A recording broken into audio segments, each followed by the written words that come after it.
Judges 4.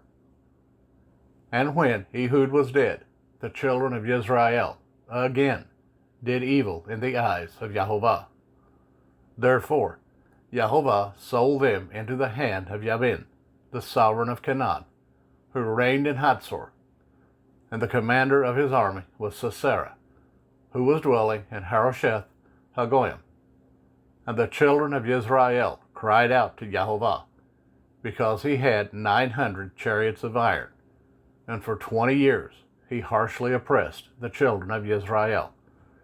And Deborah, a prophetess, the wife of Lapidoth, was ruling Israel at that time. And she was dwelling under the palm tree of Deborah, between Ramah and Bethel, in the mountains of Ephraim. And the children of Israel came up to her for right ruling. And she sent and called for Barak, son of Abinoam, from Kadesh and Naphtali, and said to him, Has not Jehovah Elohim of Israel commanded, Go, and you shall draw towards Mount Tabor, and shall take with you 10,000 men of the sons of Naphtali and the sons of Zebulun.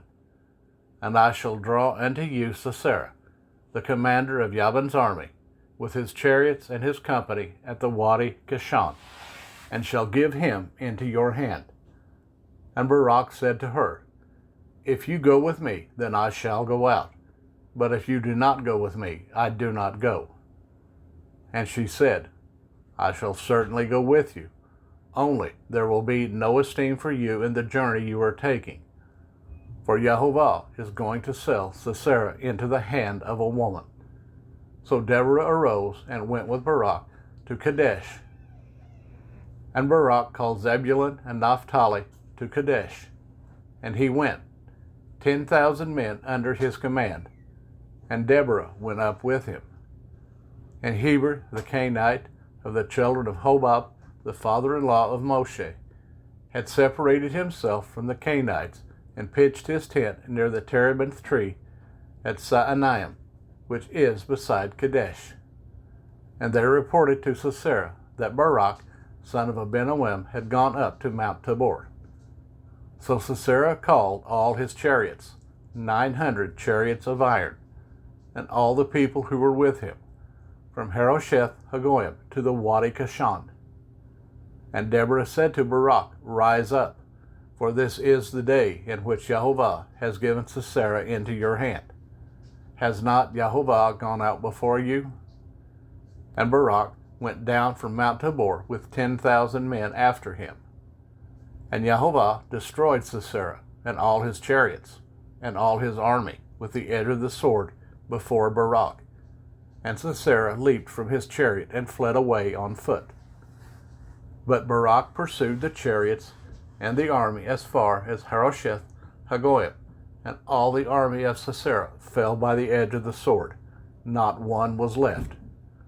Sisera, meanwhile, had fled on foot to the tent of Jael, the wife of Heber the Canaanite, for there was peace between Jabin, sovereign of Hatzor, and the house of Heber the Canaanite. And Jael went out to meet Sisera and said to him, Turn aside, my master, turn aside to me, do not fear. So he turned aside with her into the tent, and she covered him with a blanket. And he said to her, Please give me a little water to drink, for I am thirsty. So she opened a bottle of milk and gave him a drink and covered him. And he said to her, Stand at the door of the tent, and it shall be, if anyone comes and asks you and says, Is there a man here? And you shall say, No. But Jael, Heber's wife, took a tent peg and took a hammer in her hand and went softly to him and drove the peg into the side of his head, and it went down into the ground.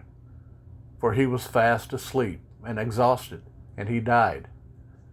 And see, as Barak pursued Sisera, Jael came out to meet him and said to him, Come, let me show you the man whom you are seeking.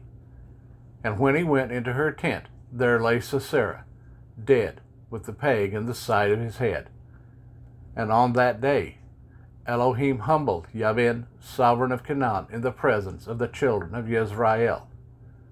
And the hand of the children of Israel grew stronger and stronger against Jabin, sovereign of Canaan, until they had cut off Jabin, sovereign of Canaan.